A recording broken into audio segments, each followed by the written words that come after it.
Welcome. Good to see you all here at this session of the winter of their discontent, dealing with the process of secession and disunion. The basis of this course is a graduate class that was given at Duquesne University in Pittsburgh 42 years ago. And I kept the notes. I kept the notes. So that's the basis for the handouts or the monograph that you have been receiving. Of course, the monograph is a lot better than my notes. That goes without saying. This is also good for grandparents because many of the questions that young people ask nowadays are really not answered properly. And they have been influenced by many years of history that has been rewritten and redone and over and over de-emphasized one way or another. So we will try to address those issues as we go along. To begin with, let's consider the fact that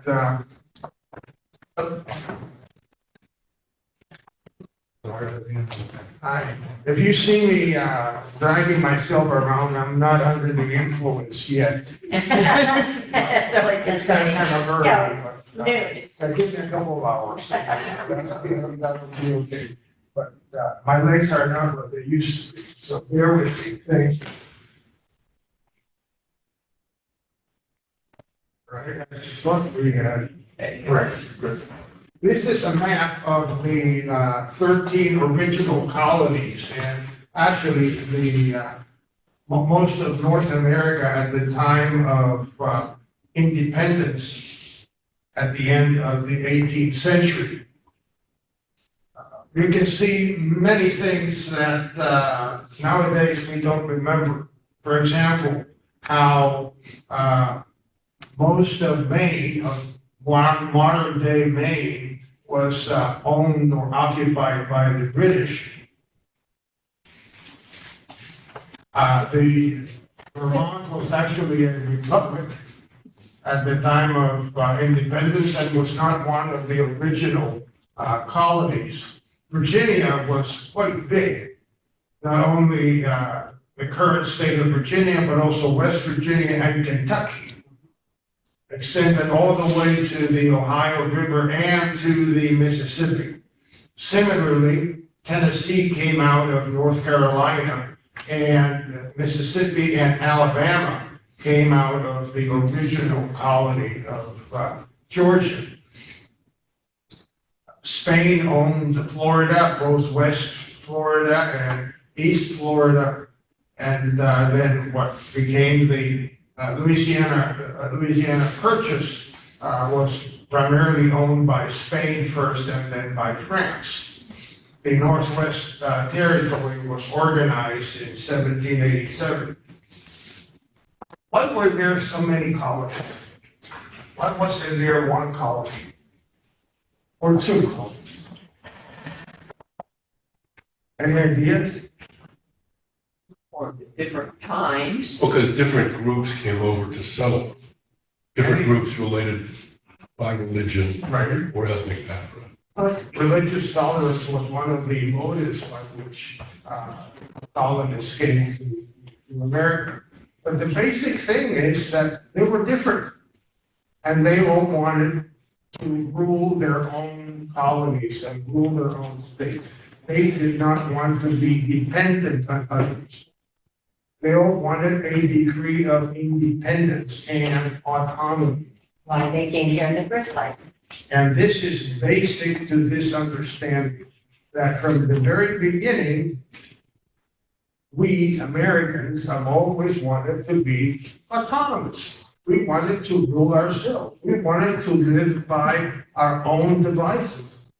We did not want others to tell us what to do or how to go about business. So that's the first lesson from this map. There were a number of efforts at trying to get the colonists to work together. They did not work well. In the one that was most attractive was in 1754, the Albany Congress. In 1754, war was breaking out between the great powers, France and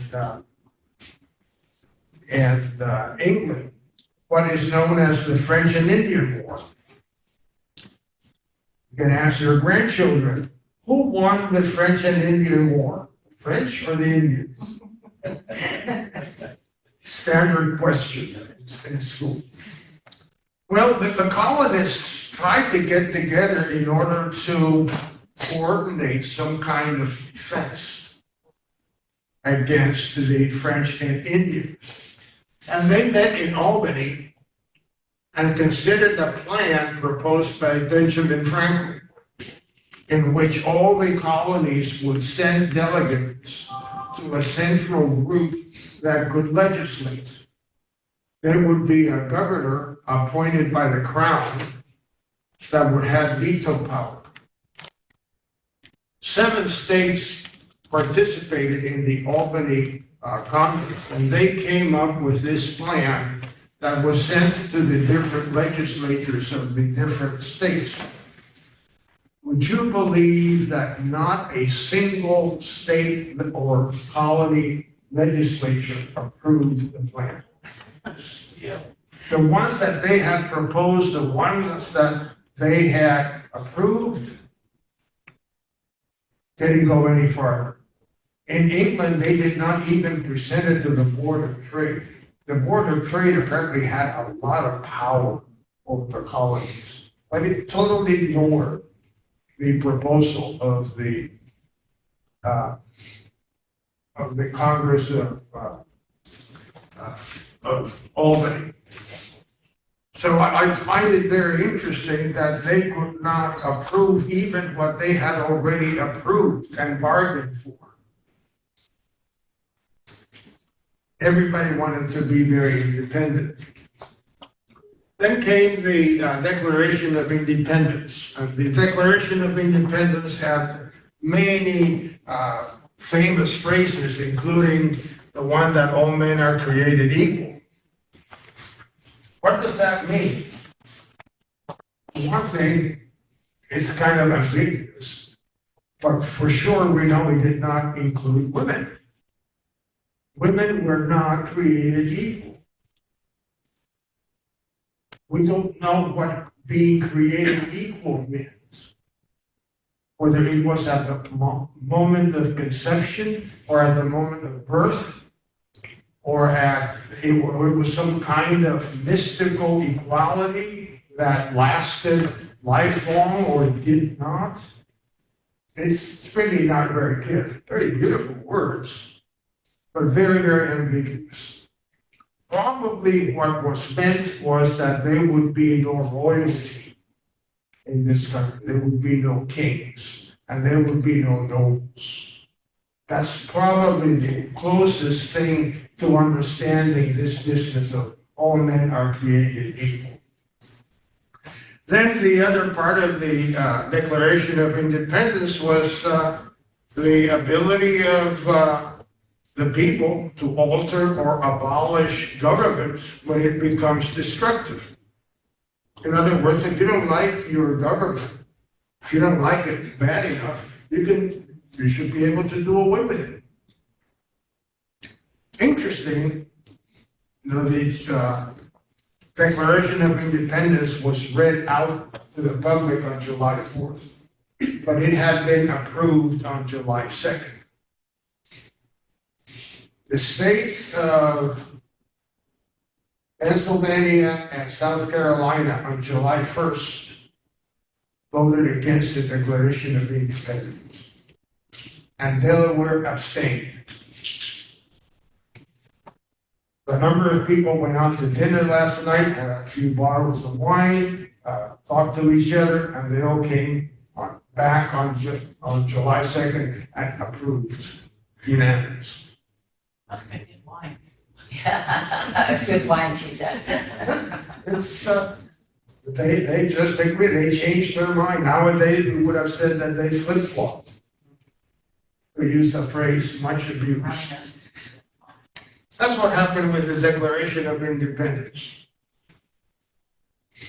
The early republic was organized around the Articles of Confederation. The Articles of Confederation were very, very weak, primarily because it had no ability to deal with commerce issues, and it had a very, very weak executive. There was no independent judiciary. And primarily because of commerce problems, primarily around the Chesapeake Bay, there were problems with the limits of where people could fish or commercial fishing. In other words, there were conflicts over the territory of the Chesapeake Bay. The Chesapeake Bay states, Pennsylvania, Delaware, Maryland, Virginia, decided to meet and try to work something out. They organized a meeting in Annapolis in 1786. And about 8 states sent representatives, and only 4 of the groups showed up, not including Maryland. Maryland did not send any representatives to this meeting that occurred in Annapolis. Not a good start. Anyway, the only thing that came out of it was that they said, look, we need to work these things out because we are fighting each other, we're shooting at each other. We need to work out a somewhat different approach. So they decided to have another conference in Philadelphia the following year, probably because Philadelphia had maybe better taverns, better hotel rooms, better escort services, God knows. But those are, for the same reasons why groups go to Las Vegas nowadays. That's why they chose Philadelphia. So it wasn't around a person, it wasn't around the leadership of individuals who were living in Philadelphia? No, it was just It was just a location. yeah, we need to go to a place where people can go to, they can have entertainment, they can have food, they can have lodging, they can have all the things that you need in order to have a successful meeting. Not air conditioning, at that time there was no air conditioning, so they had to meet during the morning hours and quit when it got hot. We'll come to that during the secession of South Carolina, how weather and meeting places played a significant role in what happened. The only thing that really mattered with the Continental Congress and the Articles of Confederation was the Northwest Ordinance. The Northwest Ordinance was critical in organizing the Great Lakes states. We have an election coming up in a few weeks, don't we? And Rumor has it. and where are the battleground states? Right there.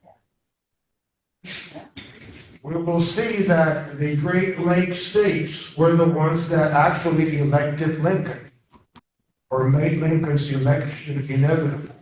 That was the strategy.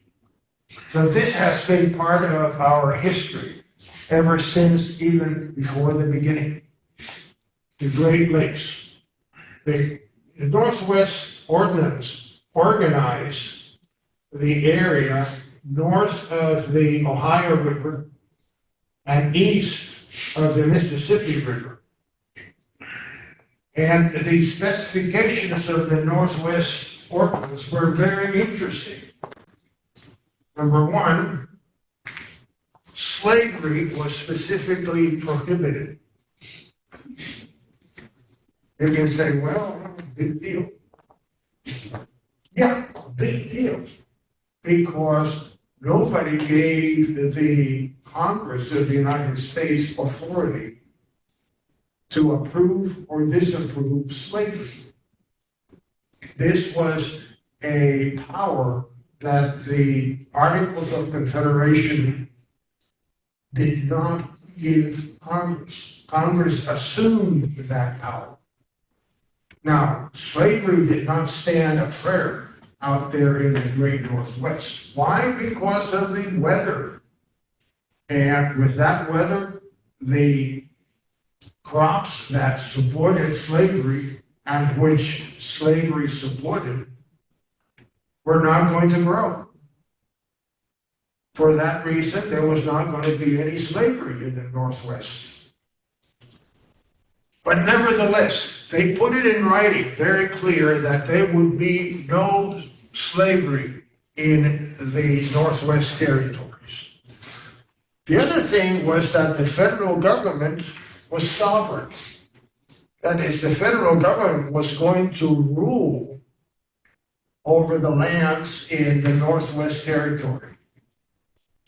Up until then, what they considered the federal government to be, which was just being organized, was a compact or an agreement between the states, similar to what we consider now a homeowners association. Some of us belong to homeowners association, don't we? So homeowners get together and say, let's form an association. What powers are we going to give that association? Well, snow removal, garbage disposal, maybe some places water service. What other things? Lighting, common areas. In other words, all these things we give power to the homeowners association. Other powers may be power over the color that you can paint your houses, or whether you can park your cars in your driveway or a number of things. But those powers are clearly defined between the owners, and the association has no powers other than those defined. So in the opinion of the writers of the Articles of Confederation, this compact between the states gave the federal government very, very little power to handle these things, and certainly not to be the suburb of the Northwest Territories. The states were going to expand into those territories by forming new states. This is not what all the states wanted. Virginia, for example, wanted to expand all the way up to the lakes. I said, no. Those territories are not going to be incorporated into the other colonies. They are going to be new states. For us, that's an easy thing to accept. But for them, that was something totally new. And lastly, that the federal government would legislate for public lands. Brandon? Yes, please. So this prohibition of slavery in Northwest Territory on a world scale, is that one of the first prohibitions of slavery in a geographic region? And at that time, some of the early states had, or early colonies had prohibited slavery. For one thing, Vermont, for example, had not only prohibited slavery, but had expelled from its territory all slaves and blacks. So it was early on, but not necessarily the first. How about on a worldwide scale? Because I understand it was prevalent throughout the world. England did that in the 1830s and most of Latin America in the mid-century. So it was early on. It was an early move. I cannot tell you which one, but it was the very first one. But we'll try to research that. Good point, thank you. All right. Let's talk a little bit about slavery now that you bring it up. This chart plots the different years from 1790 to 1860 and the population of the United States, African slaves, the various states, and the free blacks in the United States. Between 1790 and 1860, in New Jersey, for example, the number of slaves fell from 11,000 to about 2,200. In Delaware, the number of slaves fell from 8,800 to 3,300. On the other hand, in Virginia, the number of slaves doubled. South Carolina quadrupled. Mississippi probably quadrupled too. So by 1860, there were 4 million slaves in the United States. There were also 500,000 free former slaves in the United States. The percentage of free blacks remained about the same. And the population of the United States had grown tremendously over a period of 70 years. So this is the proportion how the slave population and the free population grew in the United States throughout the early part of the 19th century. In the northern states, prior to the Revolutionary War, all the colonies had slaves. Slavery was everywhere. 40% of households in New York City had slaves in 1703. No question about it. They worked as house servants, artisans, laborers, craftsmen. They worked in shipping, and they also worked in small farms, what is called subsistence agriculture. That is, you grow what you are going to consume and eat, as opposed to commodity agriculture, in which what you grow, you sell. Like cotton, you can't grow a lot of cotton, but you cannot eat a lot of cotton. You have to sell it in order to buy food with the proceeds. The mid-Atlantic states had 8% of the slaves, very few in New England, but most of them in the South, 88%. Why had this occurred? It occurred because of a number of factors. The great wave of immigrants from Europe stayed in the North and Northeast, for one thing. The population increased very rapidly in the North rather than in the South. And industrialization also took hold in the North, while in the South, the economic pattern remained that of the plantation system. The birth rate was also very, very different, the North versus the South. So these factors contributed to the fact that the North grew a lot more rapidly than the South. The other thing that your grandchildren may ask you about is the Erie Canal. The Erie Canal and the early railroads were being built in the early part of the 19th century. And that really revolutionized the way commerce took hold of the young republic. 1825, the Erie Canal was opened.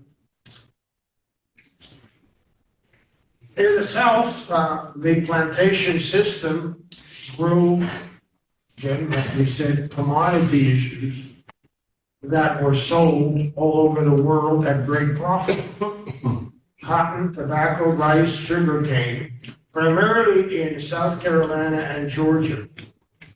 An interesting thing is that slavery was really decreasing in the southern states through the early part of the 19th century, except in South Carolina and Georgia, until Whitney's cotton gin was introduced. And this totally revolutionized the commerce of the southern states. The cotton gin, or the engine, allowed them to easily separate the cotton fibers from the seeds.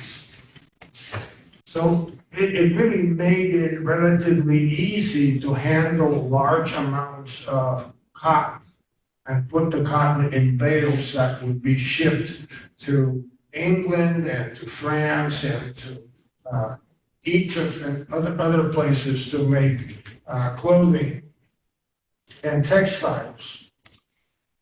But up until then, slavery had really been retreating.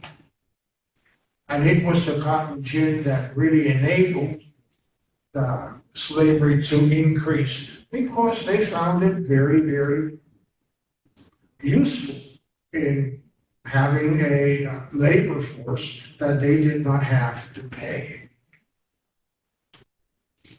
The Quakers were probably the first abolitionists, even though many of them owned slaves themselves. They were for abolition, but they still hung on to their own slaves. Another item you can tell your grandson. Georgia in the 1730s, under James Oglethorpe, actually outlawed slavery. Slavery was outlawed in Georgia for about 15 years. Why? Because Oglethorpe did not believe in slavery. But they found out that they could not maintain their way of life without slavery. That they needed slavery as an economic tool to maintain their way of life and basically their interest, their money. And for that reason, slavery was reintroduced to Georgia in the 1740s. Vermont required slaves out of jurisdiction. Massachusetts in 1783 said that, or ruled that slaves had a constitutional right to liberty, and that might be one of the earliest decisions regarding slavery.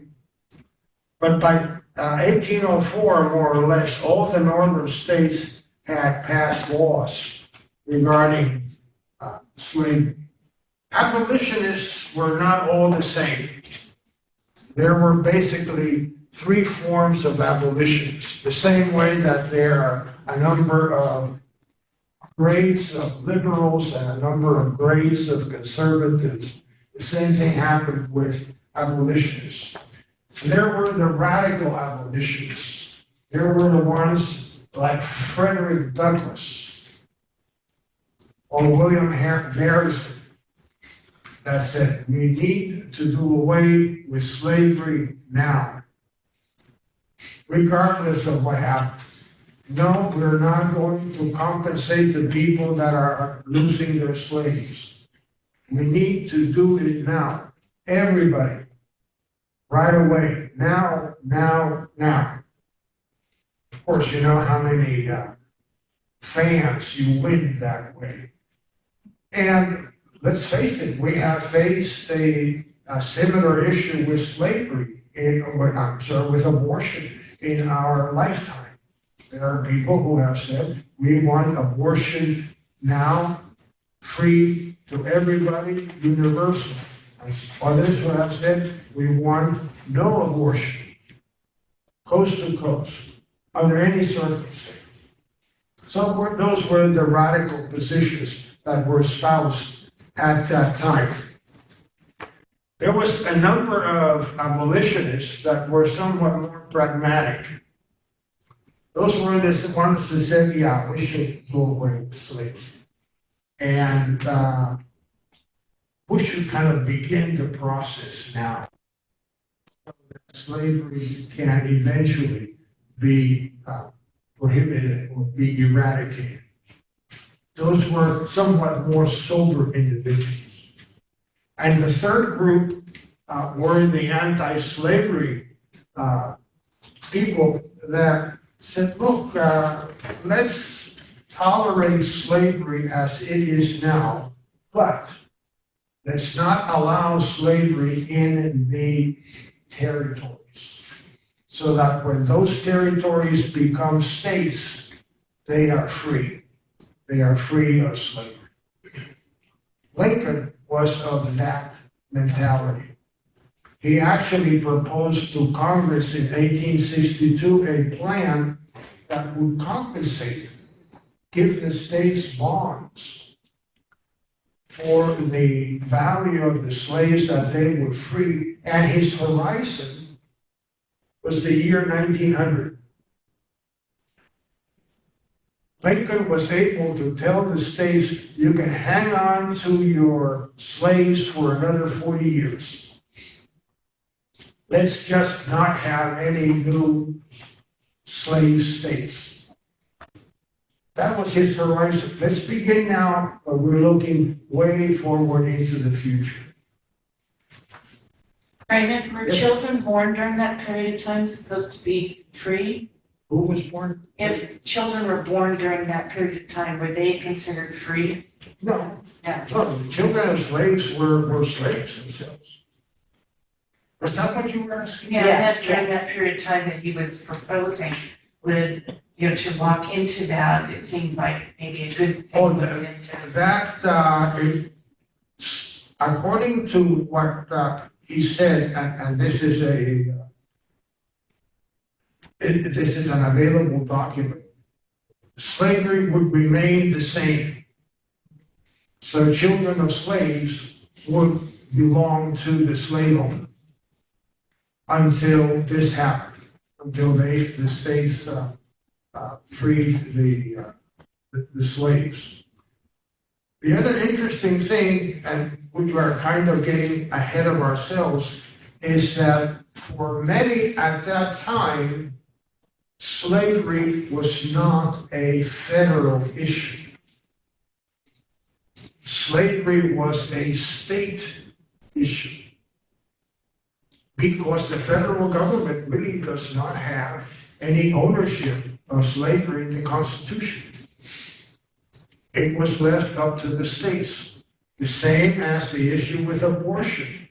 Nowadays, all the Supreme Court ruled was, look, the federal government has no authority to regulate abortion. This is something that belongs to the states. If all the states want abortion, fine. If all the states want no abortion, fine. It's something up to the individual states.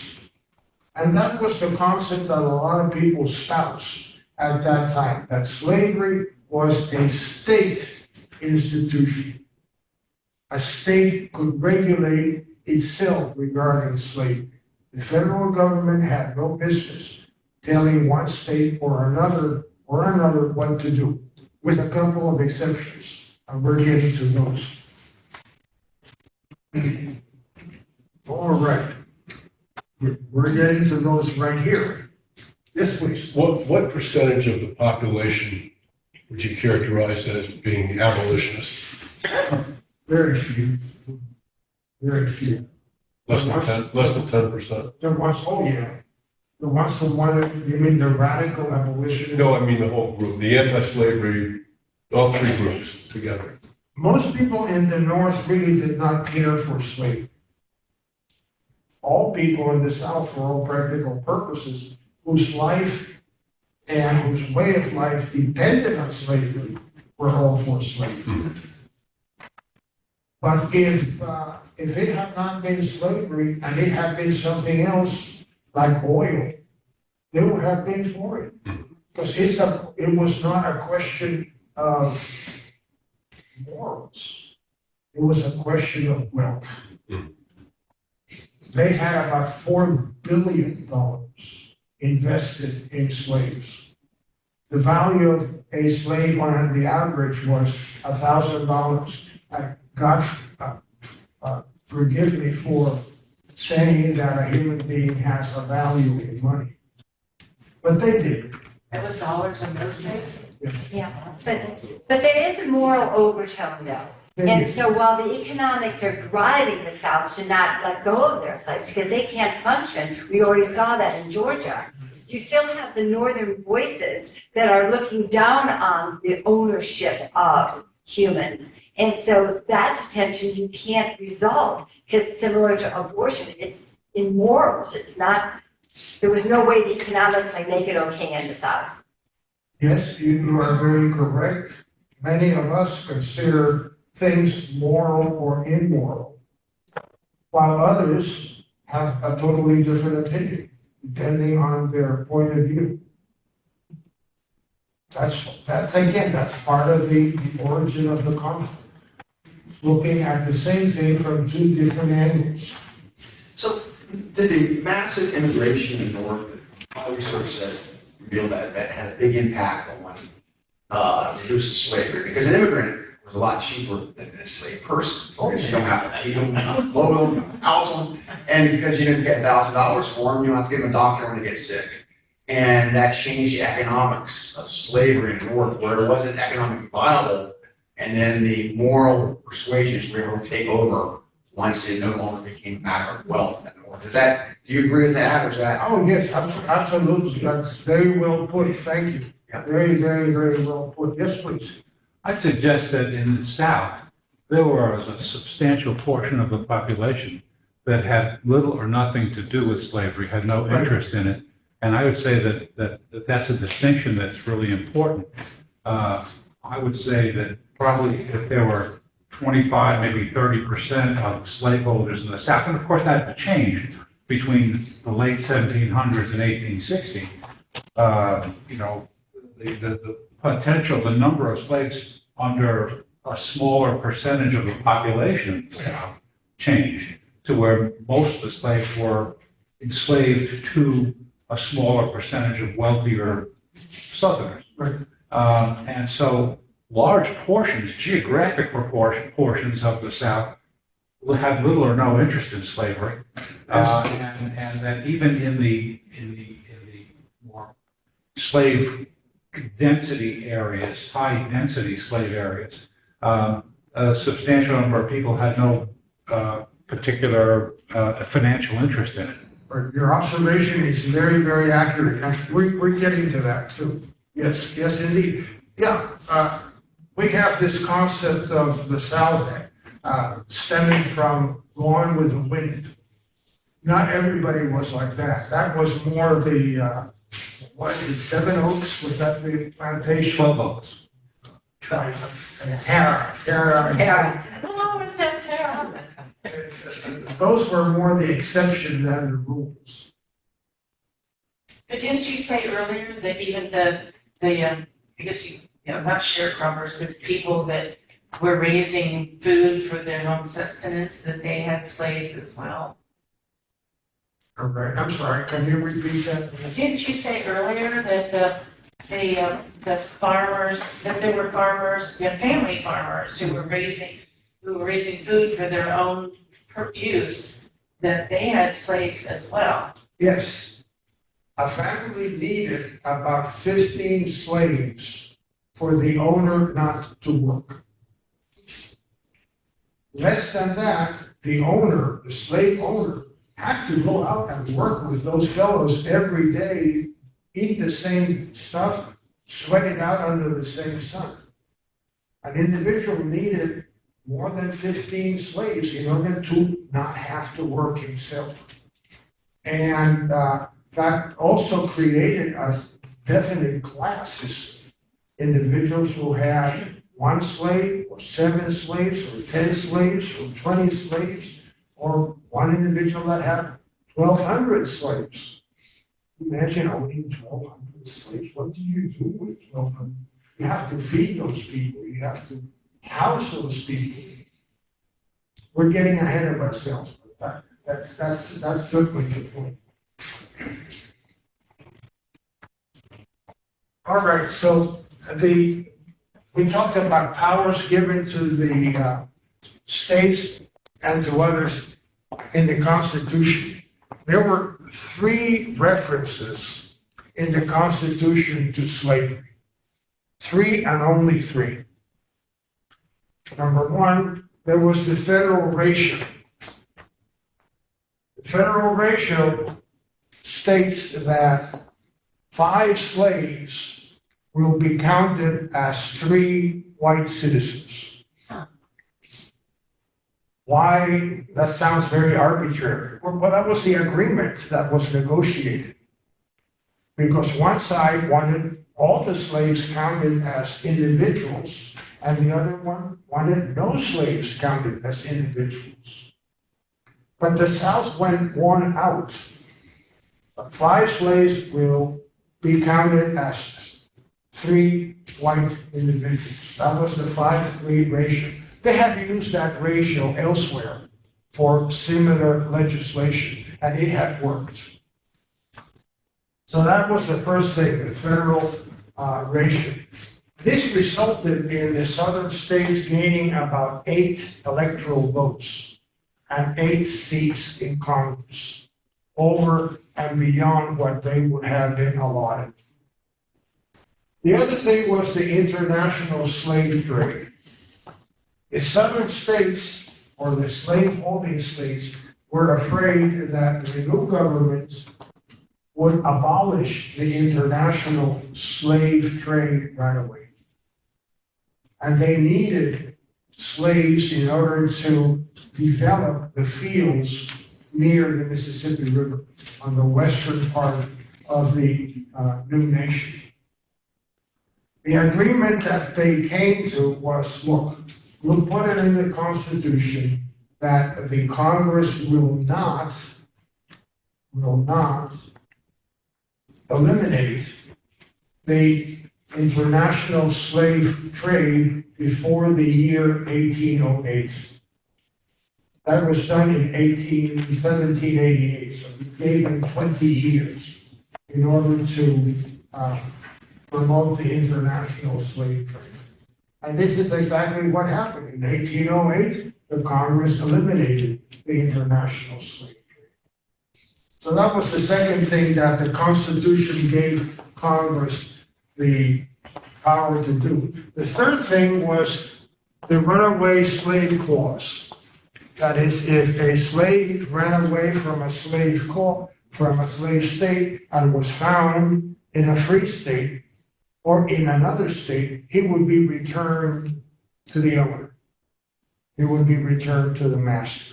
And that was in the Constitution. Those were the 3 things about slavery that were included in the Constitution. Many argued that the federal, the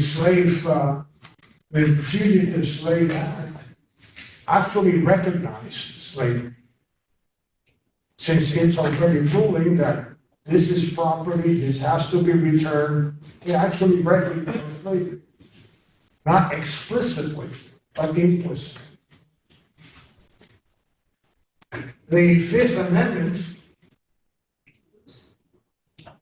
okay, the Fifth Amendment guaranteed due process, so individuals would not be deprived of their slaves without due process. And the 10th Amendment created a lot of friction between the states because it ruled, or it stated, that powers not given to the United States, the central government, or denied to the states belonged to the states. Very clearly, it's something that has been discussed even in our present day. There was really no mechanism for withdrawal, for secession, and the sovereignty debate went on and on and on. Simply stated, which is sovereign, the federal government or the state government?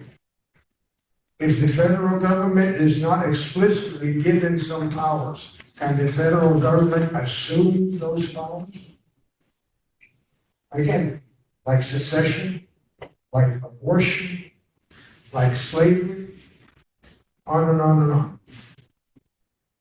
That argument remains present or active to this day. Look what has happened in Texas with immigration. It's very clear that the federal government has the power to control immigration. But then does the state have the power to act on immigration if the federal government doesn't? Not clear. One of the early problems, again, we're talking about the conflicts of the young republic, was the Alien and Sedition Acts. These were approved by the, I think it was the 5th Congress in 1798. And provided that an individual had to live in the United States for 14 years before he or she could become a citizen. Most often, he, then she, at that time. The other acts provided for imprisonment and then deportation of non-citizens presumed to be dangerous or non-citizens from hostile nations. Pretty radical, isn't it? Lastly, and this was a provision against newspaper editors, criminalized false statements critical of the federal government, primarily for newspapers.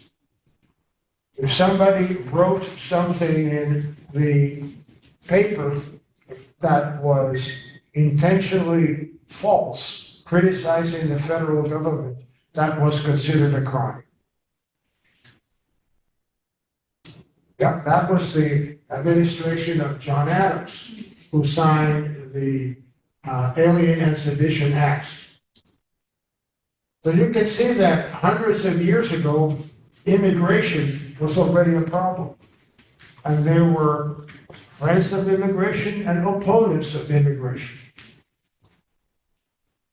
Well, those 4 acts did not go well with a lot of people. Thomas Jefferson, who was vice president at that time, wrote the Virginia or the Kentucky Resolution regarding the Alien and Sedition Acts. Jefferson, being vice president, remember Jefferson and John Adams belonged to different political parties. So there was conflict between them. Mostly it was gentlemanly conflict, but there still was conflict, it was political conflict. Jefferson wrote in the Kentucky Resolution that the federal government could not assume powers that were not granted in the Constitution. Therefore, the states could declare these acts unconstitutional. Not the Supreme Court, the states. The states could say to the federal government, this act is not constitutional, therefore we're not going to follow it in our jurisdiction. Lastly, the Constitution was a compact between the states. This was, again, the widely held opinion, particularly in the southern states, that the U.S. Constitution was like a homeowners agreement that oversaw just certain parts of the government, but nothing else. That was Jefferson's rebuttal. The Virginia Resolution was written by James Madison, and he noted that, or he had the opinion that a state can rule on the constitutionality of a law.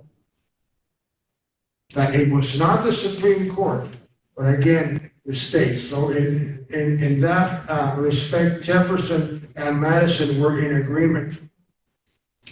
Madison went further. He noted that a state had the right to interpose itself between the federal government and another state if they felt that a ruling was not constitutional. That is, it could literally face the federal government and say, no, you're not going there. Which is a pretty powerful position. It was true that Madison wrote that and he acknowledged right here, no question about it. The second Kentucky Resolution was probably also written by Jefferson, but he never acknowledged it. Probably because he had sensed enough public opinion against that position that he did not acknowledge. He was vice president at that time and also subject to impeachment. He wrote in the second Kentucky Resolution that every state has a right to nullify of their own authority all laws that they felt were not constitutional. That's a big, big step, that a state could tell the federal government, no, that law is nullified. It is not going to be enforced within our territories. And these concepts of interposition and nullification lived on for many years. If you read the story of the Civil Rights Acts against the Board of Education, many states at that time in the 1950s invoked the concept of nullification. That is, if the federal government is going to tell us that we need to admit African American children to our schools, we're going to declare that law void and null. Not in our state. And a number of southern states tried to do that. But the federal government having the power of the purse, why they were discouraged from not going any farther than that.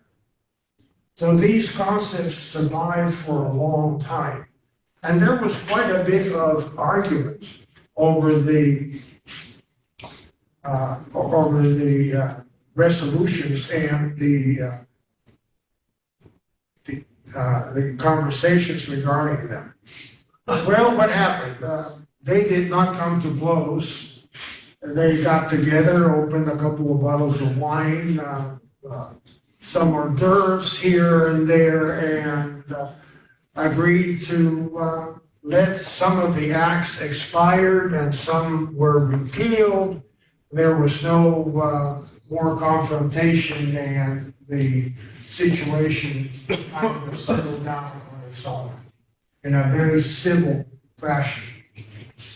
But this crisis had nothing to do with slavery. Nothing. Nothing to do with slavery. Only state power versus federal power. Nothing to do with slavery or slaves. Not that slaves were that unimportant. They were very important, particularly what had been going on in Haiti.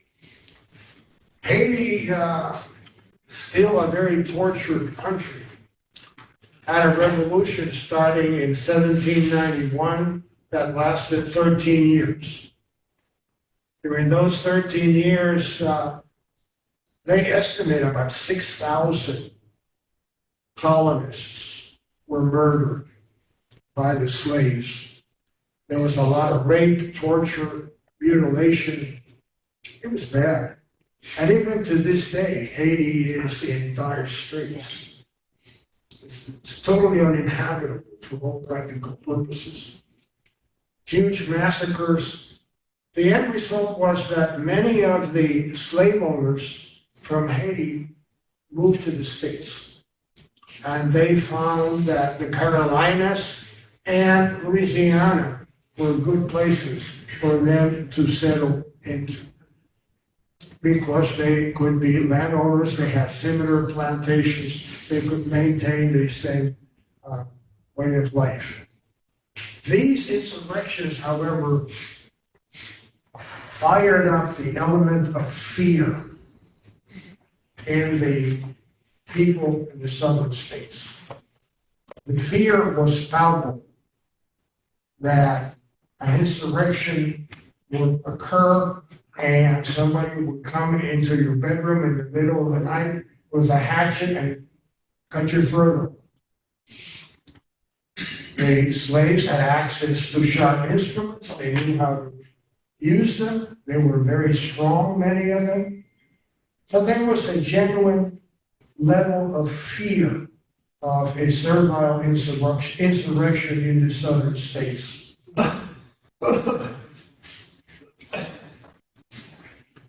As the country grew, particularly into the states bordering the Mississippi, it was found that the Mississippi was a great artery with which to move produce and other materials from the Midwest to the open sea. In the early part of the 19th century and the end of the 18th century, New Orleans was operated by Spain. And Spain became like a nasty customer. It would close the port a number of times. It would not sell anything, no supplies, made itself difficult. Then the area was passed on to France. And one thing came to another. Jefferson became president, and he sent Livingston and Monroe over to France. You don't mind if I sit down for a moment? Thank you. I said, look, Livingston, look, Monroe, why don't you go over to France there and talk to Napoleon? Say, look, Napoleon, we know that you're fighting England, and you're fighting Germany, and you're fighting Austria, you're fighting the Pope, and you're fighting everybody around. And you really don't want to get into any business there in America. Why don't you sell us New Orleans? So that's what they did. They went over there and they got an offer, not just for New Orleans, but the whole of French North America, that would actually double in size the original states for $15 million. That was about $18 an acre of very, very, very rich land with lots of river, lots of fresh water, woods, metals, furs, everything, the works. The United States had 3 million in gold. And Jefferson jumped on it. Said, we'll do it. We'll find the money somehow. And did Jefferson or the government had the power to buy that much land for that much money? That was a big debate. There was such a big debate that Jefferson was threatened with impeachment. Because clearly these were not powers that were specified in the Constitution. In the long run, they eventually put the purchase of Louisiana as a treaty with France. And a treaty only has to be approved by the Senate. It totally bypasses the House of Representatives. So that's how they got it approved. Where did they get the money? The Livingston and Monroe didn't have a MasterCard to justify the purchase out there in France. So they went to Belgium, they went to the Netherlands, and they went to England. England was fighting France. The British lent the Americans money with which to buy land in America from the French. No fear. They thought it was good business. They thought it was going to be a good investment. They thought that the Americans were good on credit. They would pay with good interest, and they did. So interestingly, the money for the Louisiana purchase came primarily from England to pay France, even though they were at war with each other during the Napoleonic Wars. But Napoleon didn't want to deal with that. He had had enough problems with the islands, he had had enough problems in Mexico, he had enough problems in Europe. He was tired and decided to get rid of it. Right. Now, it is interesting to see exactly how Jefferson thought about the enormous Louisiana purchase. And these are 2 quotations from his letters. The first one was written to John Breckinridge. John Breckinridge turned out to be the great-grandfather of John C. Breckinridge, that was Vice President of the United States under Buchanan. Ran for president in 1860, but lost. Jefferson writes to Breckinridge saying about the inhabitants of the Mississippi states, if they see their interest in separation, why should we take sides? In other words, he is foreseeing already a separation of the Union. 1803. Not a word about slavery. This is all on an economic basis.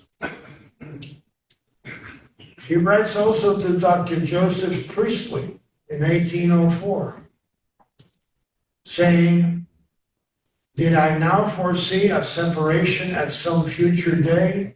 I feel the duty and the desire to promote the Western interests as zealously as the East.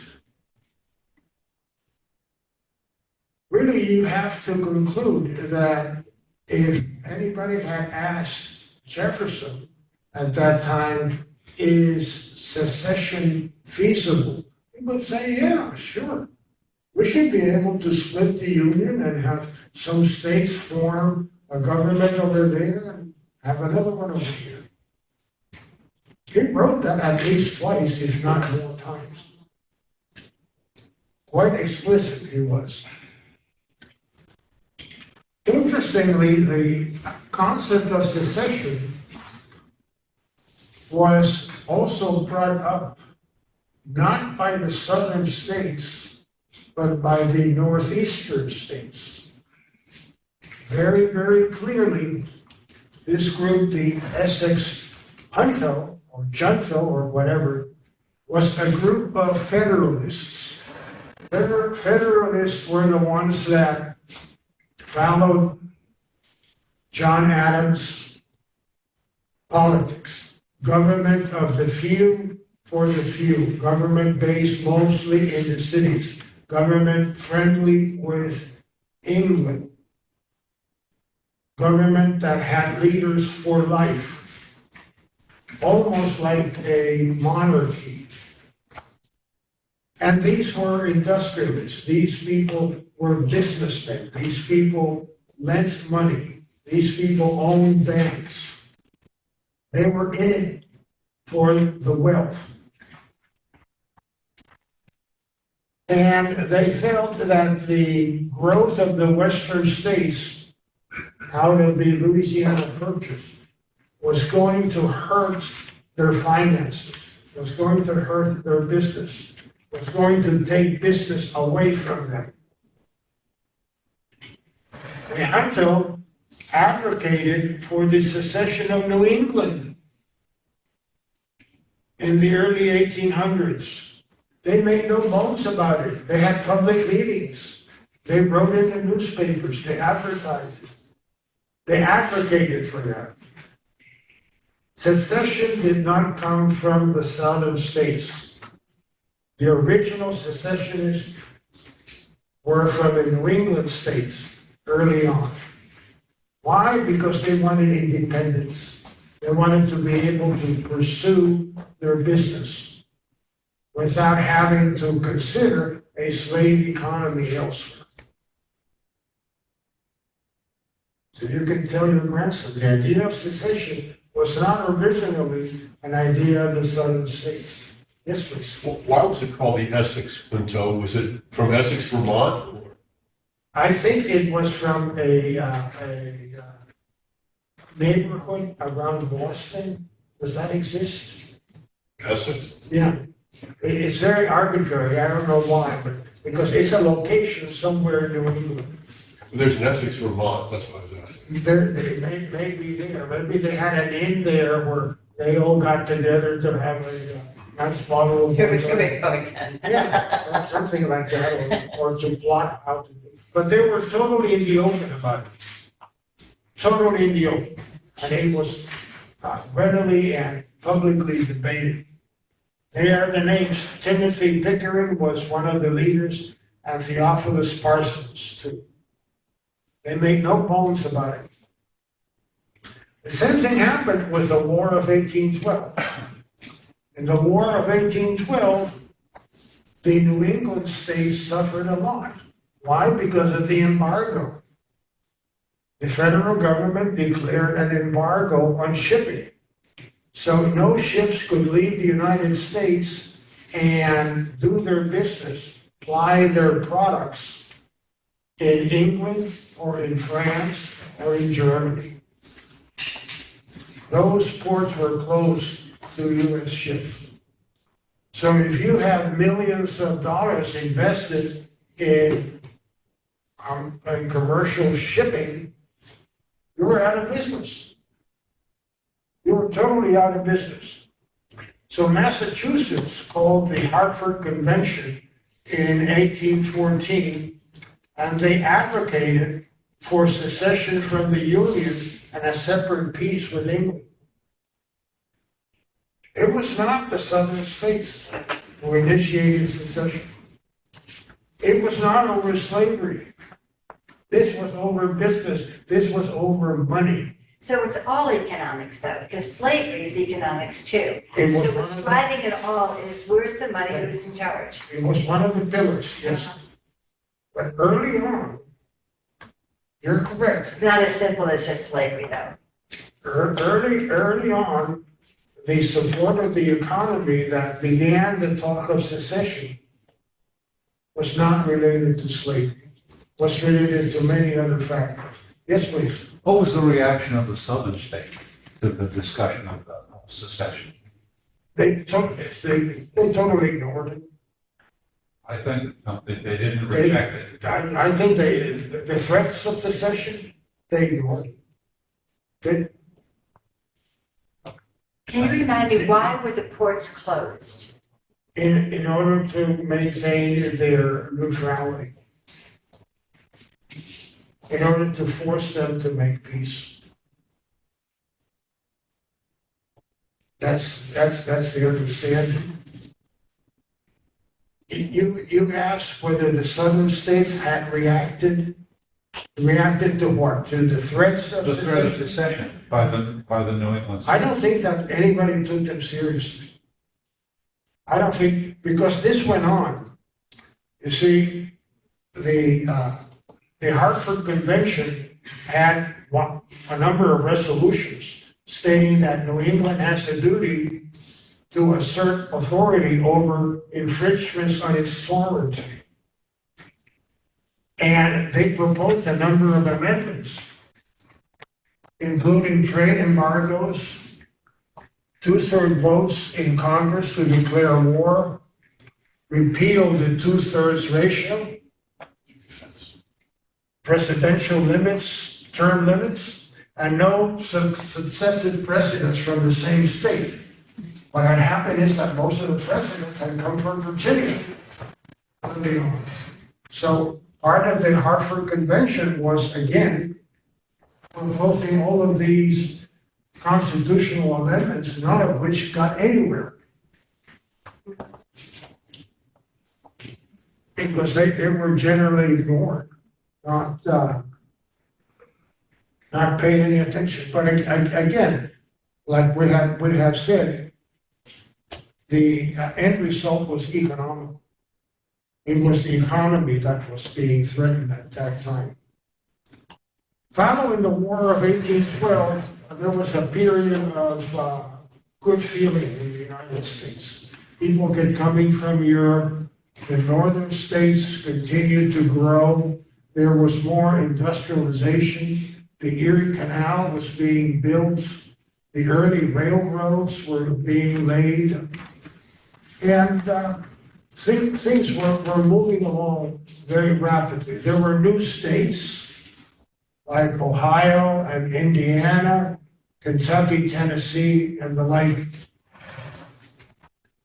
The end result was that the northern states increased in population more than the southern states. That was the end result. In the Senate, where every state had 2 votes, as long as there were the same number of states from the south and states from the north, things were even. In the House of Representatives, the northern states had more representation because there were more people here. But there was certainly a lot of changes in the economics, in industry, in technology. The southern states being much more rural and agricultural, while the northeastern states being a lot more technological and industrial. So the Erie Canal opened in 1825.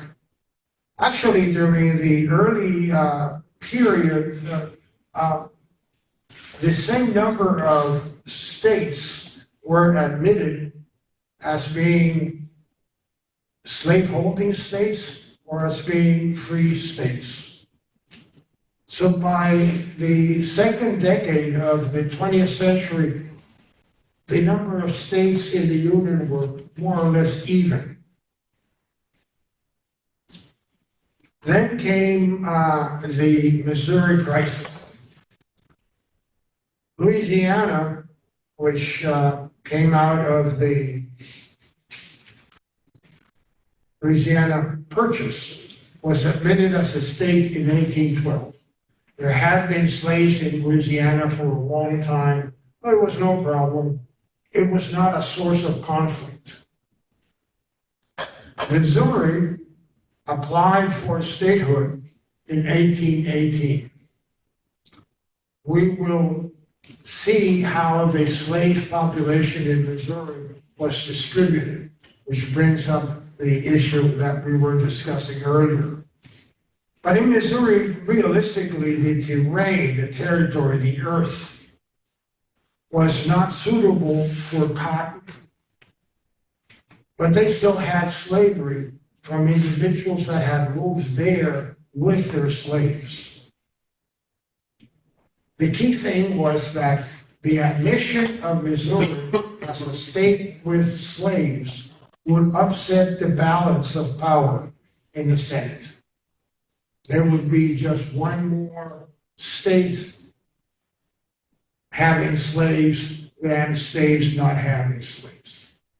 Just like nowadays, there is the debate over the Senate, how one individual, maybe in Maryland, may change the constitution of the Senate one way or another. Certainly, slavery was considered a threat to the industry of the northeastern states, which was primarily farm industry and mostly urban economy. They were discussing the issue of Missouri when James Talmadge proposed 2 amendments to the admission bill. The amendments would, number 1, prohibit importation of slaves into Missouri. Could not bring your slaves into Missouri. Number 2, it would require emancipation at age 25 of slaves born in Missouri. You could keep the slaves up until age 25. At age 25, they were emancipated. Well, what happened? A lot of fighting happened.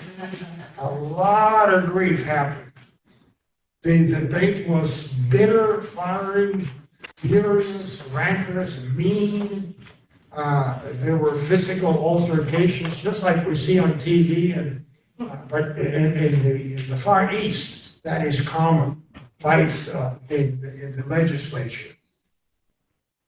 The House of Representatives approved the migration by a slave vote and even slimmer for emancipation.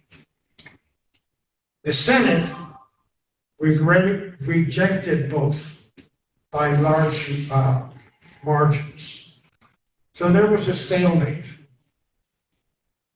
Jesse Thomas, who was a senator from the Midwest, proposed the compromise that finally settled the issue. 3 things. Number 1, Missouri gets admitted as a slave state. Number 2, Maine, which at that time was a property of the state of Massachusetts, is admitted as a free state. So that balances the number of votes in the Senate. And finally, slavery would not be permitted north of 3630 North, but permitted south of 3630 North. This arbitrary line was drawn, north of which slavery was not permitted, south of which slavery was permitted. Again, to repeat, Missouri is admitted as a slave state. Maine, which belonged to Massachusetts, is admitted as a free state. And this arbitrary line is drawn below which slavery is okay, above which slavery is not.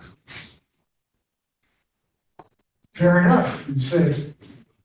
Just take into it a little bit. Congress is taking the power to restrict slavery at a certain point. That is not a power given to Congress. So from the very beginning, the Missouri Compromise was flawed. It made peace, it made everybody happy for the time being, it brought a certain degree of comfort to everybody. But still, it was flawed. This is a map of Missouri. And the different shades of green indicate the percentage of slaves in the total population. You can see how slavery occurs in certain parts and hardly in others. This is by county. Some counties had few or no slaves. Some counties were heavy with slaves. And this is what we said before, that slavery was not completely homogeneous over the slave states. Some counties had more, some counties had less, some counties had none. So it was very, very diffused, or I'm sorry, very, very,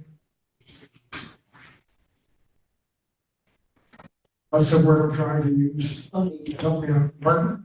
Uneven. Uneven, yes, thank you very much. It was very, very uneven. Is that again because of the terrain, because there were places where cotton would grow or tobacco would grow?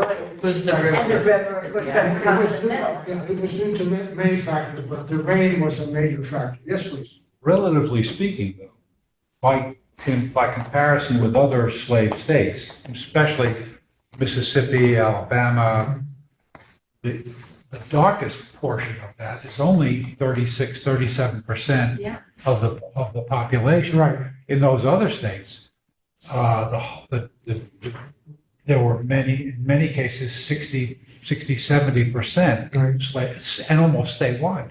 In Missouri, 8 or 9% is really a pittance, relatively speaking, and economically, it has little or no value over the land, except in a few areas, as opposed to most of the slave states, which had, in any portion of the strong planting areas, very, extremely high. Right. So Missourians didn't have the same dedication to slavery Right. that many of the southern states truly did. And that's probably one reason why, even though I believe that there were 800 or 900,000 slaves in Missouri in 1860, it did not secede as a state. And slave owners did not really control the 800,000? legislature. 800,000? Yeah. In Missouri? But don't you think, again, that's because it's not a plantation state? I mean, they don't, it's coming back to how are you making your money? They're not making any cotton. Yeah, the question of territory, the earth. Yeah, there is. Yes, please. So what was the agricultural economy around Columbia? Probably that's where the river access was. But what are they growing? What were they growing? What was the cash crop? You Was got it tobacco? I don't know. I'm asking. We'll have to research that. Do not know. But the point is that all those surrounding communities had to get their product to the river to get it out of the area, right? Yeah, but what's the problem? I mean, Mississippi is on the right-hand side here. So I'm wondering, I understand concentration down here at the bottom of the state. I'm wondering what they grew in the center of the state that required slave labor for it to work. It's one of those That's the factors Missouri there. River right there. Soybeans, corn, cotton, rice. Soybean, yeah, that sounds good. Soybean, corn, and cotton too. Huh? And rice. And rice, right? Rice makes sense. That's what I was trying to make, yes, please. Maybe some of those slaves were used not just in the growing of these crops, but in the transportation and loading them on ships. That's what I think figured. that is a The dark, possibility earlier. the dark area, first, I just checked. There were over a million people in Missouri. There were not more than 115,000 slaves. But they did congregate in Right, St. Louis on the Mississippi down in the right, down here, because they were employed right. in the port, just like they were employed in the port in New Orleans and Mobile and places like that. The point I was trying to make was reinforce the idea that slavery was not something homogeneous in the state for many reasons. And the last slide for this session, again, brings up a number of quotations regarding the debates over the Missouri Compromise. In Congress, somebody said, "You have kindled a fire which all the waters of the ocean cannot put out, which seas of blood can only extinguish." This was 1820. Sure, it's 2024. They knew and they were afraid that it would come to physical aggression. Talmadge that had proposed the amendment said, if the dissolution of the Union must take place, let it be so. If civil war must come, I can only say, let it come.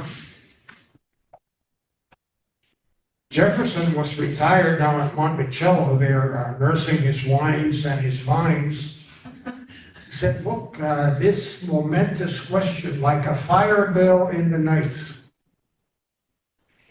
very explicit term, awakened me and filled me with terror.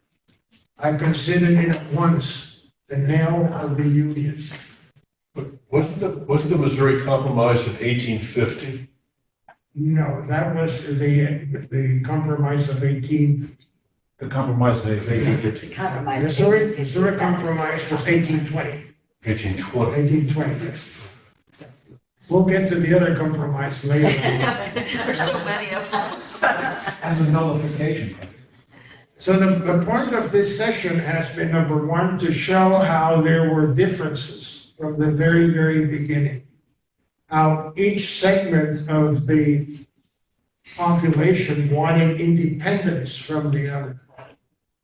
How important the economy was to their life and how they were willing to even compromise in order to save their economy.